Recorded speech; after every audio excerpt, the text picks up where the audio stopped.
Boa noite a todos. Boa noite também aos nossos amigos da internet. Estamos iniciando mais uma noite aqui de trabalhos na Casa do Caminho de Santana. Os recados básicos, né, são sempre aqueles, né? A gente tem trabalho todos os dias, os horários estão fixados na entrada da casa e também no nosso site, quem quiser acompanhar. Então, com exceção, a gente só não tem o trabalho público na sexta-feira, onde é o dia que é dedicado para o tratamento dos dependentes químicos. Então, esse trabalho aí, quem quiser conhecer alguém, quiser orientar para participar, a casa está de portas abertas aí. Esse trabalho ocorre toda sexta-feira, por volta das 19h30, né? E, então, a gente convida quem tiver alguém conhecido, quiser indicar, nós estamos aí para receber. Não é um tratamento, é uma orientação que é dada para quem estava passando por esse problema, né? Então, a gente tem esse dia dedicado para isso. E nos outros dias os horários estão fixados, como eu já falei. Na área social, a casa atende 70 famílias, né? E eu quero agradecer aqui, primeiramente, né, a doação que vocês têm feito. Praticamente todos os dias aqui o pessoal tem doado bastante, graças a Deus, mas a gente continua sempre pedindo, né? Sempre está fixado na entrada também os itens que compõem a cesta que mais estão faltando. Quem puder colaborar, a gente agradece bastante também. Tá? Temos o outro trabalho, esse da cesta básica, ele ocorre sempre no segundo sábado de cada mês, na parte da manhã. Tá? E esse, agora no sábado, agora vai acontecer essa distribuição das cestas básicas. Tá? Então esse daí por volta das 9 horas, o pessoal se reúne, é feita uma reuniãozinha aqui também, aqui dentro. Feita uma palestra curta, né? E depois a distribuição das cestas básicas. Outro trabalho da área social é a distribuição dos lanches nas imediações do metrô Carandiru. Esse já ocorre todo sábado. E a gente também pede sempre a colaboração, quem puder ajudar-nos e quem quiser trabalhar também, estamos sempre com vagas abertas. Onde nós levamos os lanches para os nossos irmãos moradores de rua. Esse é todo sábado à tardezinha, por volta das 18 horas. E no primeiro e terceiro domingo de cada mês ocorre a orientação para as gestantes, né? É onde é feito no primeiro e terceiro domingo de cada mês para as mães, futuras mães, né, cadastradas aqui nessas famílias, como eu falei, cadastradas na casa. Então é feito todo um trabalho de orientação para elas, sobre o nenê, sobre a gestação, sobre tudo. Tá ok? Então a gente agradece sempre a colaboração de vocês, né? Principalmente nesse item que eu falei das cestas básicas, né? E a gente sempre também continua pedindo, desde que haja possibilidade da parte de vocês, qualquer item que compõe a cesta básica a gente aceita. Tá ok? E a viagem já encerrou, né? Ainda tem lugar, tem a nossa viagem, né? Para achar, eu acho que tem pouquíssimos lugares, mas se alguém tiver interesse é só procurar algum dirigente também na casa. E o livro, né, da casa, que também está sempre aí, do Mirabelli. Quem tiver interesse também é só procurar alguém aqui dirigente da casa. Tá ok? Então são esses recados básicos. Então agora eu convido todos, né, a cerrar os olhos, a nos prepararmos intimamente para recebermos todas essas bênçãos que a espiritualidade, nossos amigos, benfeitores dessa casa já prepararam, esse ambiente harmonioso. Então vamos deixando que essa paz, essa harmonia, tome conta dos nossos corações e dos nossos pensamentos. Nós vamos, assim, pedindo licença a Deus nosso Pai, então para iniciar os trabalhos, que sempre é composto de duas partes, né? A parte onde é o estudo e depois a aplicação dos passes. Então nós vamos pedir licença a Deus nosso Pai para dar início a esses trabalhos, contando sempre com a presença do nosso Mestre Jesus, o Mestre do Amor, Ele que está sempre no meio de nós, nos apaziguando, nos orientando e nos fortalecendo. Contando sempre também com essa espiritualidade da casa, também sempre nos ensinando muito, principalmente, nos encorajando e fortalecendo também. E também contamos com a intercessão de Maria Santíssima, para que através do seu amor também possa nos cobrir com bênçãos, para que haja entendimento de tudo que vai ser estudado aqui hoje à noite. Então, novamente, recolhidos dentro dessa paz, que nós consigamos ter compreensão, entendimento de tudo que vai ser colocado e estudado, para depois sairmos daqui melhor do que entramos, um pouco mais preparados para dar continuidade ao estudo e colocar todos esses ensinamentos na prática. Pois é isso que faz o espírito evoluir, o estudo e a prática. Tão agradecido que somos. Agora vamos convidar nossa irmã Leda. O tema de hoje é a função do karma. Ele foi extraído do livro Reino de Deus, de João Nunes Maia, pelo Espírito Milanês. Então, Leda, faça favor.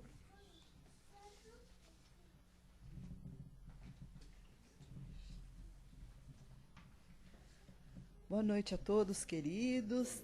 É um momento assim de muito carinho, de muito amor e muita gratidão ao alto. Esse encontro, né, nosso, onde as almas se agrupam para aprender, para estudar, para refletir um pouco sobre a doutrina espírita e procurar nos melhorarmos, né, que essa é a nossa finalidade de aqui estarmos. Então, nós vamos primeiro agradecendo a todos, sejam todos muito bem-vindos, sintam-se abraçados pela casa, pela espiritualidade. E o tema da nossa reflexão da noite é a função do karma. Esse tema, ele foi tirado de uma epístola de Paulo a Timóteo. E nessa carta, Paulo diz o seguinte: os pecados de alguns homens são notórios e levam a juízo, ao passo que os outros só mais tarde se manifestam. Olha o que Paulo está dizendo, né? Iniciando essa nossa reflexão sobre o karma. Ou seja, alguns atos cometidos por nós, pelos homens, realmente eles se submetem à justiça do próprio homem, né? Ou seja, faz alguma contravenção, vai preso, vai para a cadeia, outros fogem dessa justiça. Quantas vezes nos indignamos diante de fatos, né?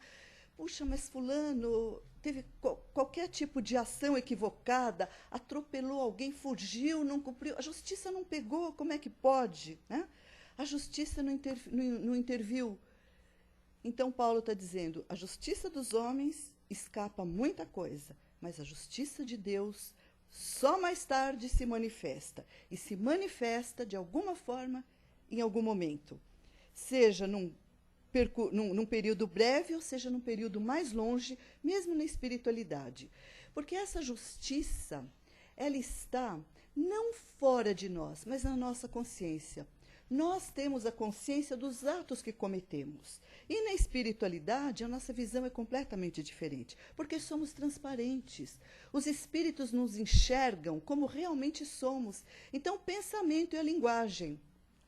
E esse pensamento, a nossa consciência vem à tona, e é aí que se manifesta a justiça divina. Então, Paulo fala, como lidar com isso para saber desse karma? Karma, nós falamos assim de um modo negativo. A gente fala alguma coisa que a gente não gosta de falar. Isso é meu karma. A gente sempre usa de uma forma negativa. E hoje nós vamos aprender a usar o karma de uma outra forma, segundo a doutrina espírita. Primeiro dizendo assim, o que favorece, às vezes, essa interpretação errada, a interpretação de que por que fulano fez uma coisa dessa forma e se deu bem, e não aconteceu nada com ele, né? Então, ela diz o seguinte, que a ignorância, Paulo continua, a ignorância favorece o erro. Então, é preciso que nós busquemos a instrução e a educação. Ele coloca duas coisas, ele diversifica bem, instrução e educação. Porque a instrução é o conhecimento e a educação é a atitude e a ação. Eu posso conhecer muito, né? Ser um PhD na doutrina espírita, mas a minha prática está ali ainda né, naqueles requisitos básicos. Né? Então, ele faz essa diferenciação. Não é somente o conhecimento. É o conhecimento, sim, que é a instrução, mas a educação que vai ser no meu proceder, no dia a dia, no ambiente que eu estiver, é que realmente vai contar.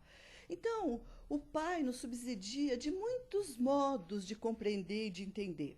O karma, ele passou esse castigo, ele era tido antigamente, antes de Jesus, era tido como um castigo de Deus. Né?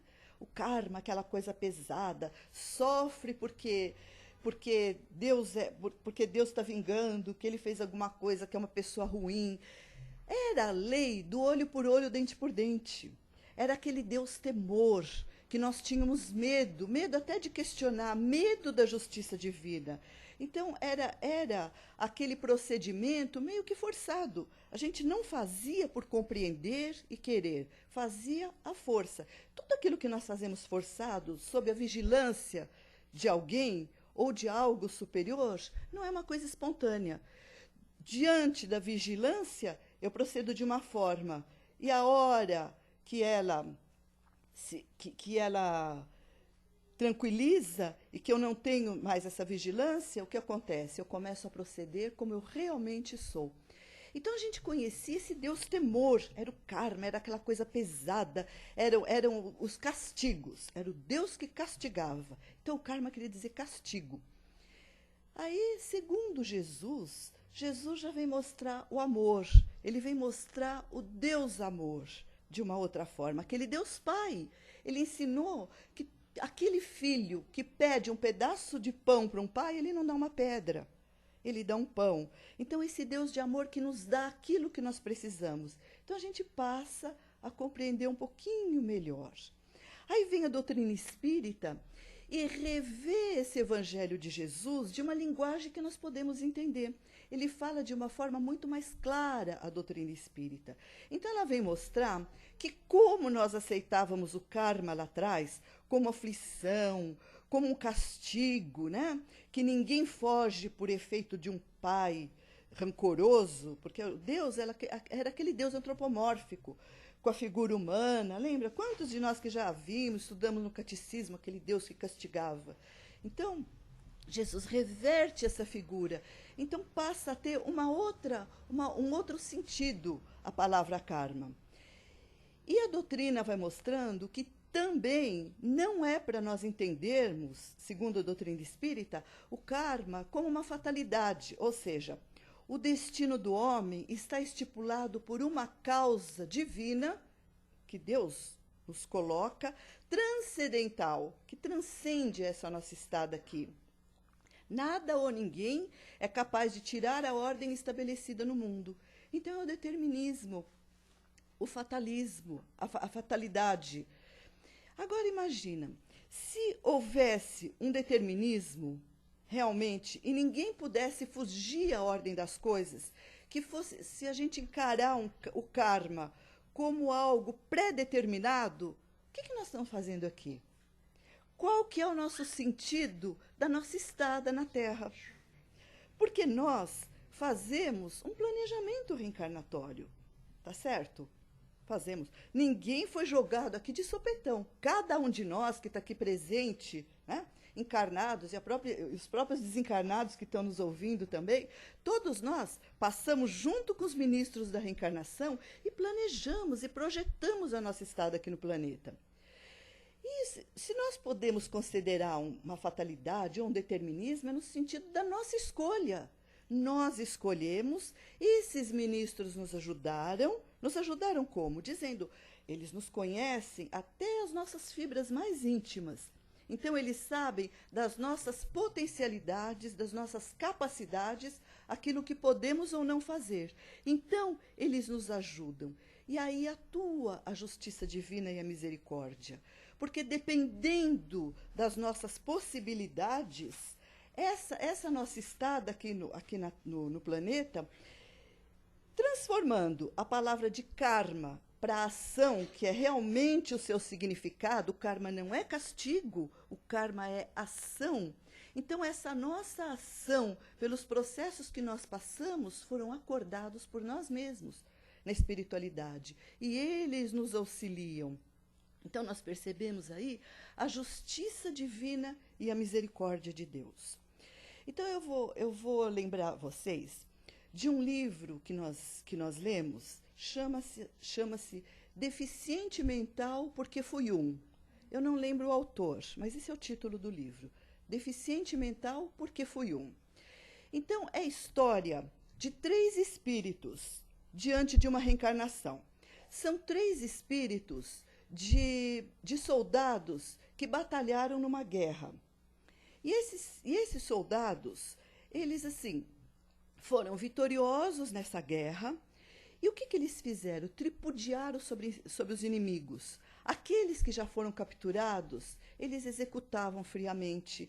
Eles fizeram atrocidades com esses prisioneiros. 3 espíritos. Esses espíritos se submetem à reencarnação, ou seja, tem um karma, que esse karma foi o quê? Foi toda essa maldade feita para eles. A gente fala, então eles têm que...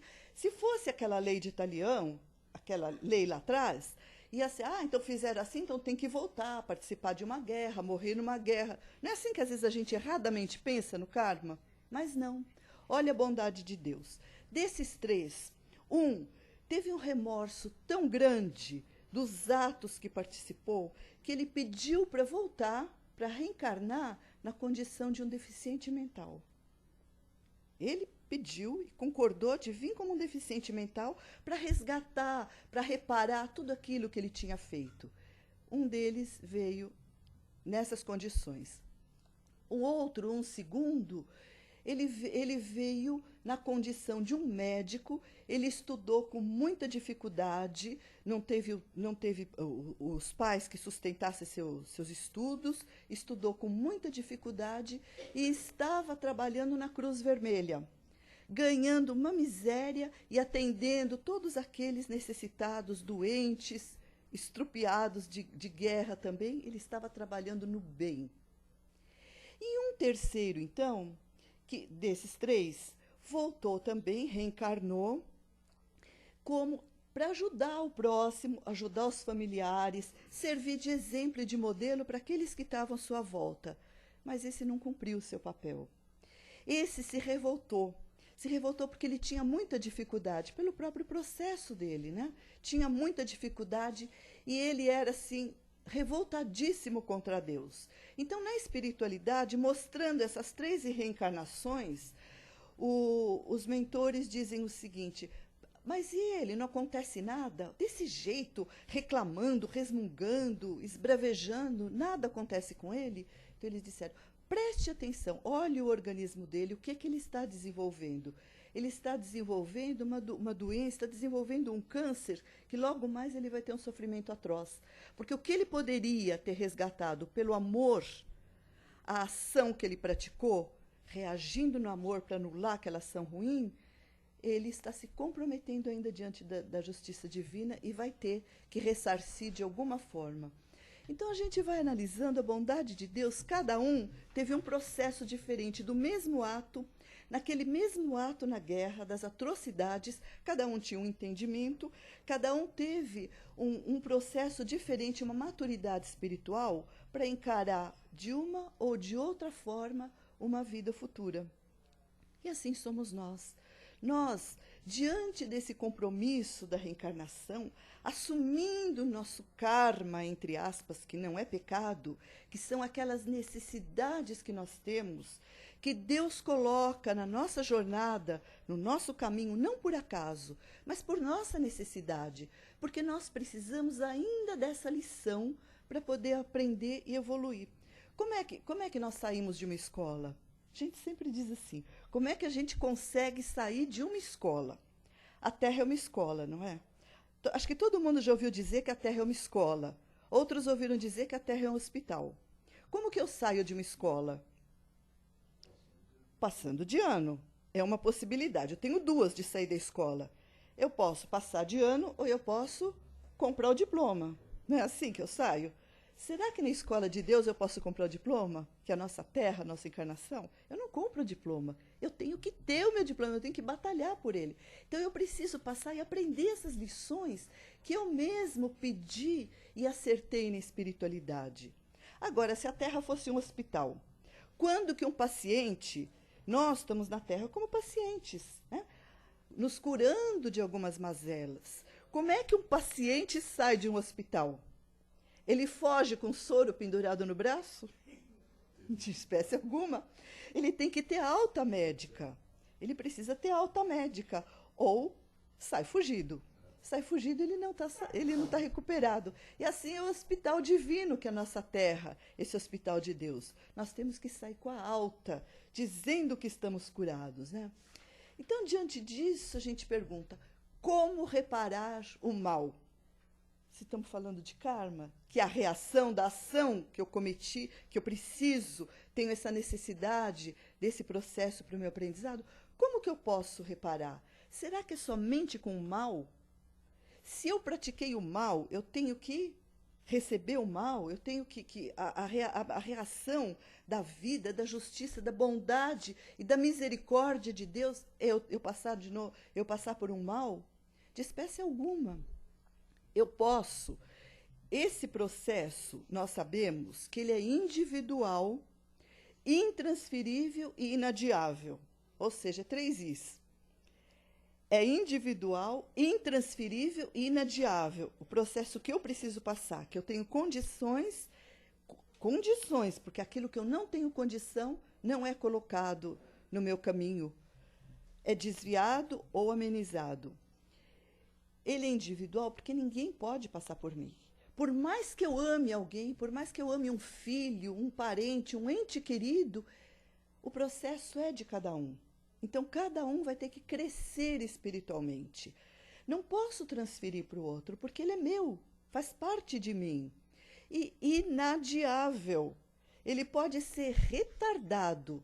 Eu posso adiar um período, eu posso alongar esse período, mas em algum momento ele está ali, está me esperando. Eu deixei ele ali, em algum momento eu tenho que voltar e rever e repará-lo, né? Então, a gente, diante disso, pergunta, mas isso lá no Livro dos Espíritos, quando Kardec pergunta para os espíritos, pode o homem mudar a ordem dos acontecimentos? Porque se a gente entender o karma com aquele determinismo, que tudo está escrito, é o maktub, está escrito em pedra, então vai passar exatamente assim, está tudo certinho. Se a gente entender dessa maneira, primeiro que não tem função da nossa encarnação. Aí o que os espíritos responderam para o Kardec? Se pode mudar a ordem? Claro que pode, sim, os espíritos disseram, pode e deve, porque o homem é o construtor do seu destino. Nós fazemos um projeto na espiritualidade. E esse projeto, ele pode dar certo ou não. Eu posso cumprir ou não esse projeto. Como eu faço um plano de voo, por exemplo, a gente voa da espiritualidade para a Terra. Como que um comandante... Agora, cada um de nós é um comandante de uma aeronave. Como comandantes, nós fazemos um plano de voo. Tem uma tempestade no caminho. Eu vou em frente na tempestade ou eu desvio um pouco a rota? Eu desvio um pouco a rota. Se eu vejo que está caindo muito raio, eu baixo um pouco a altitude. E assim eu vou indo. Acabou o combustível. O que eu faço? Eu tenho que pousar no aeroporto mais próximo. Assim é o nosso plano reencarnatório, o nosso projeto é um plano. Então, vai havendo nuances, porque a vida é dinâmica. Então, nós podemos, sim, modificar. Agora, essa nossa modificação pode ser para melhor ou para pior. Como comandante dessa minha nave, que é a minha vida, eu posso, por exemplo, diante de um estresse, jogar a nave no solo. Aí eu me complico muito mais. Ou eu posso desviar a rota e sair desse perigo com tranquilidade, né? Então, depende das minhas atitudes, complicar ou suavizar. Então, esses nossos processos, né, como diz Paulo, ele pode estar ou na teoria, que é o aprendizado, ou na prática, que é a educação. E tudo vem na nossa vida para a nossa educação. Porque como nós falamos que tudo pode ser mudado, a nossa jornada terrena, ela é acompanhada por espíritos amigos, mentores. Alguém já ouviu falar do anjo da guarda? É esse espírito amigo, espírito superior a cada um de nós, que é designado por Deus para nos acompanhar desde o nosso nascimento. Então, ele está nos sustentando. Durante o sono físico, ele está nos relembrando dos nossos compromissos, daquilo que nós acordamos na espiritualidade. Então, nós não temos desculpa. Não temos desculpa, porque ele está sempre ao nosso lado. E quantas vezes a teoria funciona de uma forma e a prática de outra? E aí não adianta. Tem um livro do Divaldo Pereira Franco chamado Loucura e Obsessão. Esse livro ele é psicografado e o espírito é Manuel Filomeno de Miranda. Esse espírito ele foi psiquiatra durante a vida física e ele continua agindo em hospitais psiquiátricos do plano espiritual. E Manuel Filomeno de Miranda, diante dessa teoria e dessa prática, ele conta o fato, isso não é história, isso é um fato real, como o outro foi também desse livro, Deficiente Mental, porque fui um. E o espírito Manuel Filomeno de Miranda, ele conta um fato de um trabalhador espírita, chamado Joaquim Fernandes. Ele era um médium receitista. Ele atendia, era disciplinado, ia ao centro toda semana, conhecia a doutrina, conhecia a teoria, a prática era boa, que ele trabalhava como médium receitista, passista. A sua filhinha de 5 anos, de nome Sara, ela contraiu difteria. E a essa época, a difteria era fatal. Era uma doença que matava. E a menina piorando, piorando. Quando o médico passou a noite no quarto, ele disse, não há mais nada a fazer. Porque ela matava a essa época. Eu vou passar amanhã pela manhã para assinar um atestado de óbito. E esse Joaquim Fernandes ficou desesperado. Ele falou, como é possível? Não pode ser, mas eu sou um trabalhador, eu ajudo tantos com as minhas receitas, com os meus passes espirituais, e quando eu estou precisando, eu não sou atendido pela espiritualidade, eu não me conformo, eu não acredito. E pediu para o Dr. Bezerra de Menezes, que é quem nos narra, é esse espírito que também nos narra esse fato, trabalhando nesse caso, pediu para o Dr. Bezerra de Menezes que ajudasse na cura da filha, que ela não poderia morrer agora, porque essa menina era a razão da vida dele, a razão dele viver, a alegria. Se ele perdesse essa filha, ele perderia completamente a razão da sua existência. Ele vai e os espíritos voltam e dizem que ele aceitasse os desígnios de Deus, que era melhor que a Sara partisse nesse momento e que ela poderia estar retornando em breve de uma outra condição. Mas ele não aceita. Ele fala, como assim? Mas não pode. Nesse momento, eu quero ela comigo. Eu não quero que ela vá. Eu peço, em nome de tudo, eu peço para nossa Mãe Maria Santíssima. Eu peço a Nossa Senhora que ajude, que interceda por mim, para que ela fique comigo. E eu, da minha parte, eu vou prometer acompanhar, vou estar sempre junto dela. Eu vou ser seu esteio, eu vou ser sua luz, vou ser seu guia. Não vou deixar ela falhar. Diante de tanta insistência, ele recebe a mensagem de Celina, que é mensageira de Maria Santíssima, e Celina diz, de acordo com o seu pedido, né, foi estudado, a nossa Mãe Maria Santíssima, né, intercedeu por você, e a sua filha terá uma moratória. Ela ficará mais alguns anos entre vocês, mas que Jesus os proteja, que Deus os proteja e a conduza. Imaginem, olha a responsabilidade da gente pedir aquilo que não está na nossa alçada.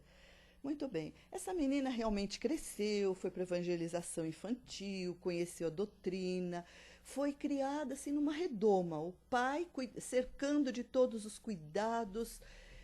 Enfim, ela chegou a uma certa idade, com 20 e poucos anos, a Sara encontra um antigo amor do passado, um amor muito grande da sua vida que tinha sido seu companheiro. E esse rapaz já estava casado e com a família constituída. E ela, por toda essa parte moral que foi desenvolvida pelos pais, por toda essa estrutura, ela não teve condições de desfazer a família. Então, essa moça acabou saindo da vida pelo suicídio. Dr. Bezerra de Menezes está contando.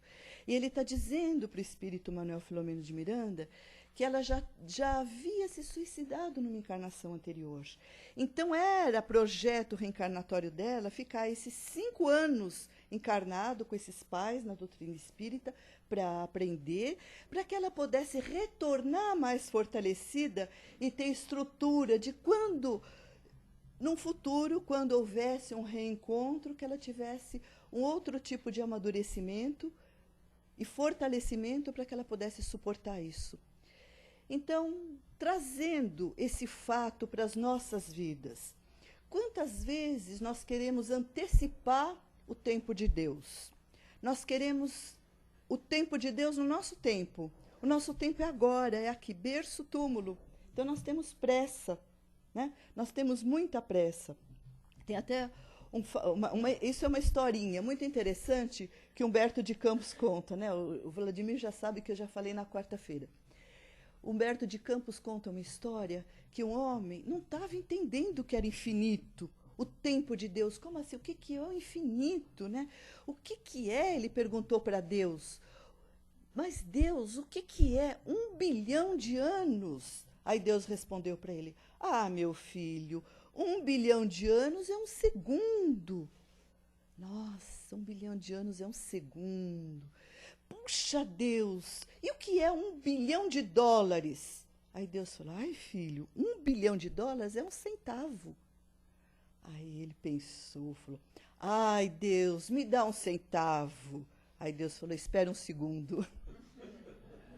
Então, assim é o nosso tempo. E nós queremos do nosso tempo, do nosso modo, e não é o tempo de Deus.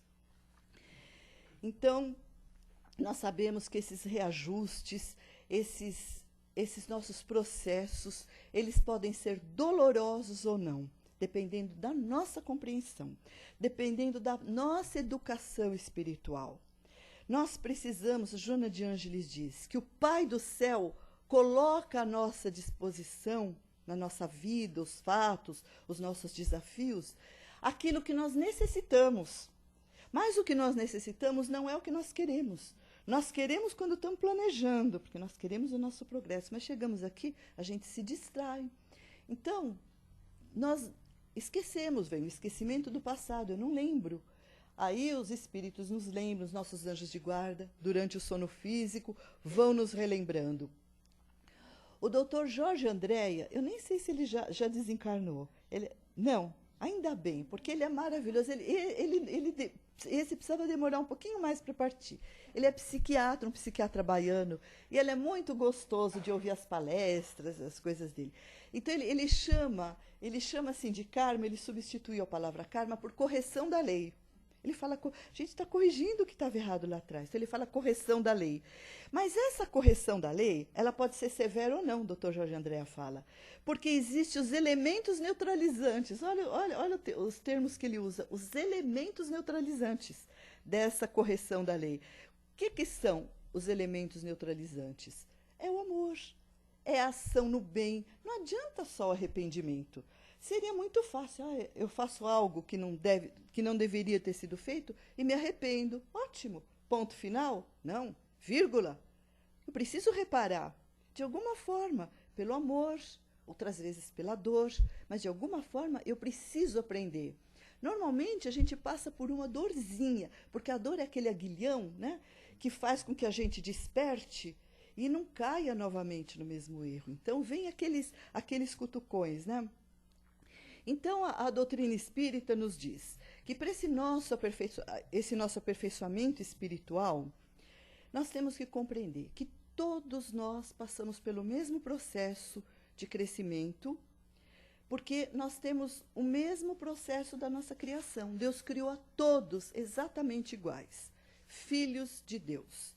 Deus não criou filhos e sobrinhos. Deus criou somente filhos. Todos nós, cada um de nós é filho de Deus com DNA do Pai. Então, todos iguais.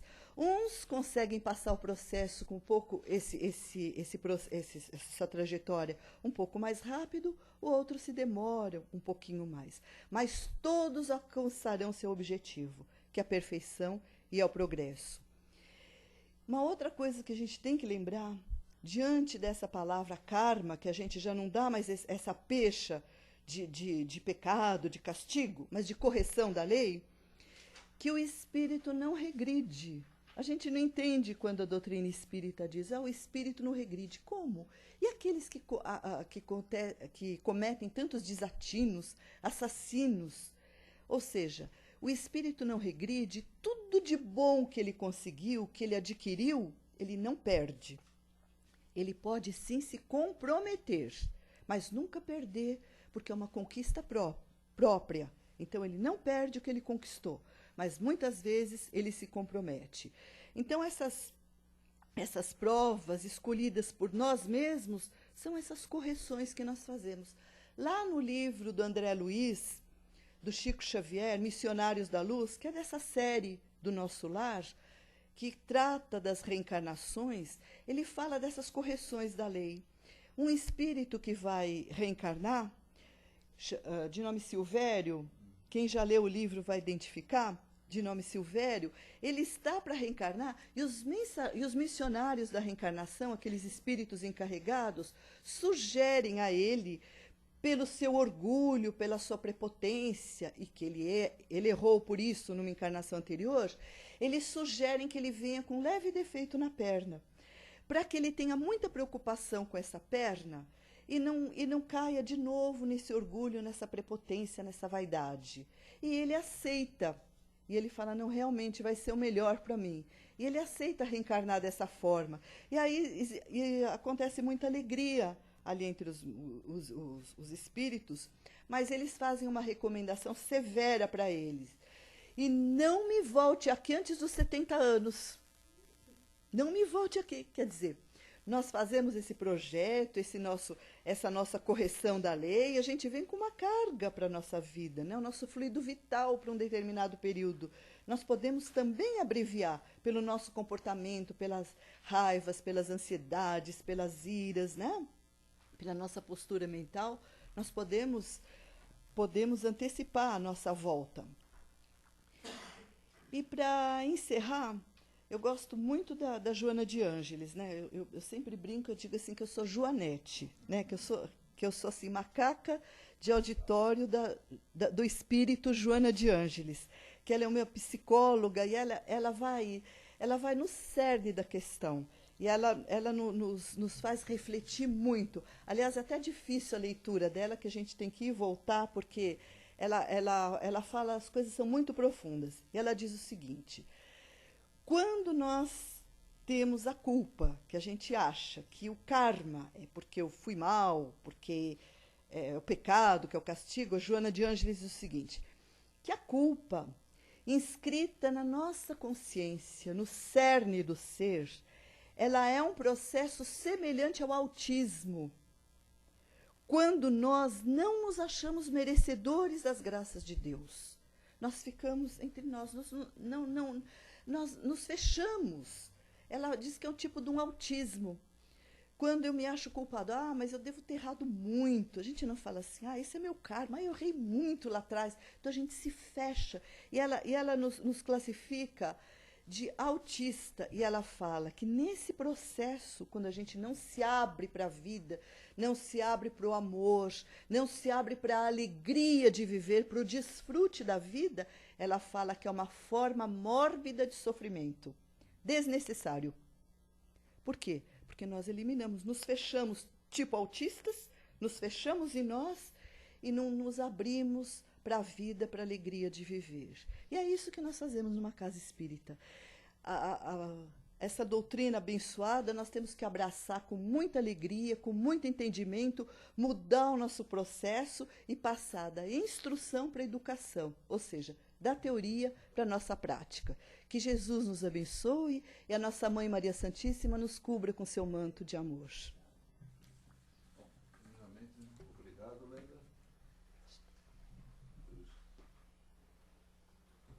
agora é o momento de vocês participarem, né, através de palavra, colocação, perguntas. Está aberto aí, a letra está aqui. Só um minuto.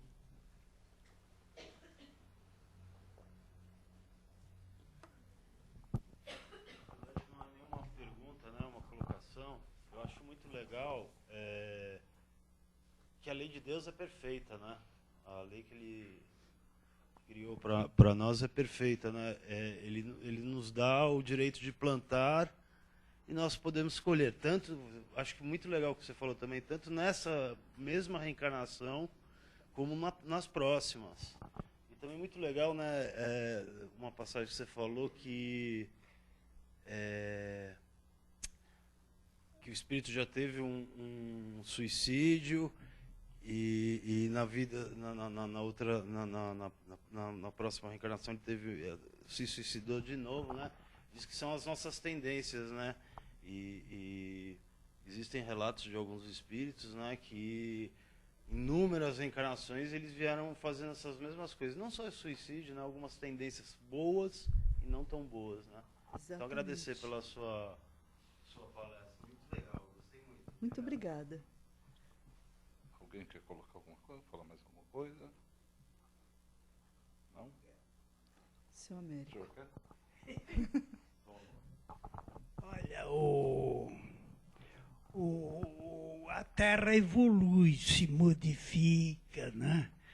Não é. Isto aqui, século para século, é bem diferente.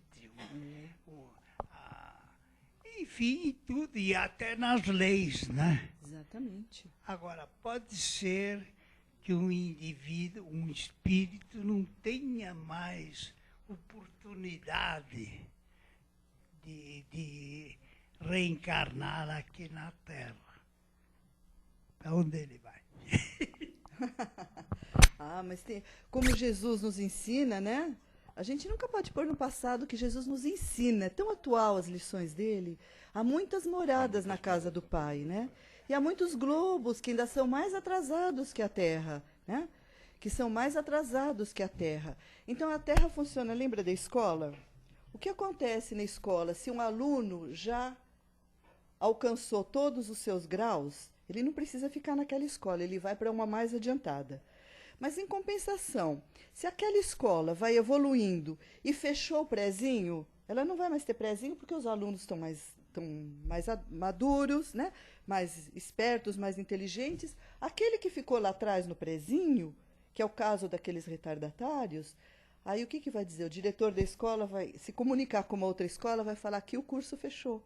Então, não temos mais esse curso aqui. Então, vai para uma escola mais atrasada, onde possa recebê-lo. E fazendo uma analogia, é essa a vibração, a sintonia. É pela própria sintonia, energia do espírito, a Terra não vai mais comportar esse tipo de espírito, né? É que a gente lembra do espírito Humberto de Campos, o nosso tempo e o tempo de Deus, né? O nosso segundo e o segundo de Deus. A gente pensa que essa transição planetária é assim, não. Ela já está Jesus já veio alavancando, né? Kardec, os espíritos já era o começo da transição. Então, nós estamos em plena transição. Não sabemos se ela vai demorar séculos, talvez um milênio, né? Para ela já estar plenamente na regeneração a Terra, né? Mas os espíritos vão partindo daqui, pela energia, pela vibração, eles já vão para outros globos, aqueles que não têm condição. Nós não podemos também esquecer do que Jesus diz. Os bons herdarão a terra, né? Os bons ficarão aqui. Então, é exatamente nisso daí, né? A ideia, como foi dito no início, e você reprisou também, a gente é criado para evoluir. E uma vez essa evolução, por isso que nós temos a divisão dos mundos, né? Então, para cada vez que nós vamos se evoluindo mais, transformando em espíritos mais evoluídos, não faz sentido mais nós convivermos com tanto mal como tem na Terra hoje. Então a ideia realmente é a evolução, a Terra vai se regenerar, com certeza, e esses espíritos não ocuparão aqui, irão para outras moradas. Entendeu? Porque não faz sentido o mal ficar junto com num lugar evoluído, né, o mal prevalecer. Isso não faz sentido. Exatamente. Aí tudo que a gente estuda, que a gente crê, seria jogado Não faria por terra, sentido, não faria né? sentido. Como disse o nosso amigo, né? A lei de Deus é perfeita, né? A justiça divina, a dos homens muda, as leis se modificam, mas a de Deus de forma alguma, né? E só um toque final, né, na função do karma. A gente tem que pensar sempre, né, na nossa evolução, como você colocou, pela instrução e pela educação. Exatamente. E não nos preocuparmos com os outros. Se você está vendo alguém levar vantagem, né, assim, na tua frente, não se preocupa com isso.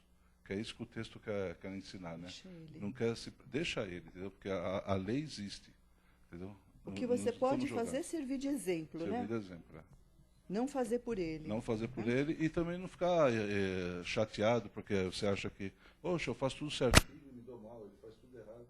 Tudo existe um porquê. Exatamente. Então a gente tem que aprender isso. Muito bem. Muito obrigado. Então, uma boa noite a todos. Até a próxima.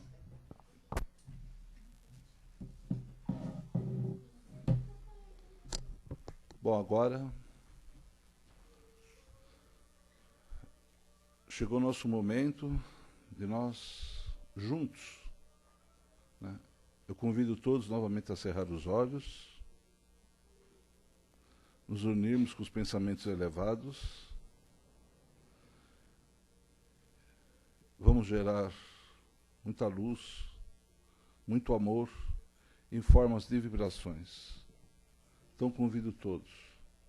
Vamos vibrar pelo aquele irmão necessitado, aquele irmão que esteja acamado, doente, passando por um problema físico, com a saúde debilitada, que ele se sinta abraçado e que essa vibração leve para ele um bálsamo, um alívio.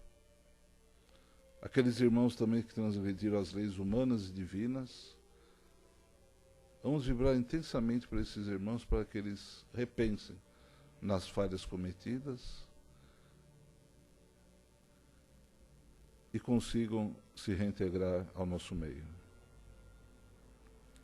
Vamos vibrar pelos nossos idosos, muitas vezes largados aí nos asilos, ou nos seus próprios lares, muitas das vezes sozinhos. Vamos vibrar intensamente para que haja um conforto maior para esses nossos irmãos. Vamos vibrar por aqueles também, que seja qual for o motivo, optaram por entrar no mundo das drogas. Para que esse irmão também sinta essa vibração e estenda a mão pedindo ajuda, pois é um caso de doença, de saúde mesmo, um caso de doença. Então que ele peça ajuda, que a ajuda virá com certeza para o seu tratamento. Vamos vibrar pelas casas de oração, uma vibração especial por essa casa que nos acolhe com tanto carinho, com tanto amor, a Casa do Caminho de Santana. Vamos vibrar para que cada vez mais aumentem essas casas de oração. Qual denominação que ela tenha, não importa. O importante é a pregação do amor, do Evangelho de Cristo. Vamos vibrar por esse planeta que nos acolhe com tanto amor. E uma vibração intensa também para os dirigentes de todas as nações, para que haja entendimento entre todos os povos e nós possamos conviver em harmonia, em paz. Vamos vibrando para os nossos lares, locais de trabalho e nossos familiares. Uma vibração especial por aquele que nos tem como seu desafeto. Se você conhece alguém assim, mentalize essa pessoa vibrando amor, sentimento bom para ela, para que haja entendimento entre todos, com muita paz e harmonia. Agora mentalize aquela pessoa também que você veio buscar ajuda para ele, aquele vizinho, aquele irmão, parente que pediu para você pedir por ele. Mentalize esse irmão. E que ele se sinta também agora abraçado por nós, seja qual for o seu problema, desde que haja permissão, que ele tenha esse problema resolvido. E vamos pedindo licença ao plano espiritual para vibrarmos por nós mesmos. Que assim seja, graças a Deus. Obrigado a Deus, nosso Pai. Temos que agradecer, sim, sempre, por essa oportunidade de estarmos aqui, juntos, estudando, ouvindo, aprendendo um pouco e nos esforçando para melhorarmos. Então, obrigado, Deus, por essa oportunidade. Obrigado, Jesus, por todos os seus ensinamentos. O Senhor que nos pregou o verdadeiro amor. E a todos os espíritos benfeitores dessa casa, nossos companheiros, que estão sempre presentes em todas as reuniões dessa casa. Obrigado também a Maria Santíssima, que sempre nos cobre com o seu manto de amor, de carinho, sempre intercedendo por nós. E assim vamos pedindo licença para encerrar a primeira parte dos nossos trabalhos. Desejando a todos uma boa noite, muita paz, muita luz, muita harmonia a todos. E que possamos voltar aqui na próxima quinta-feira para dar continuidade a esse trabalho. Que assim seja, graças a Deus. Vamos dizendo boa noite aos nossos amigos da internet, agradecendo a todos e aos presentes também. Agora nós vamos nos desligar da internet e os presentes aguardem enquanto nos preparamos para a aplicação dos passes. Muito obrigado, graças a Deus.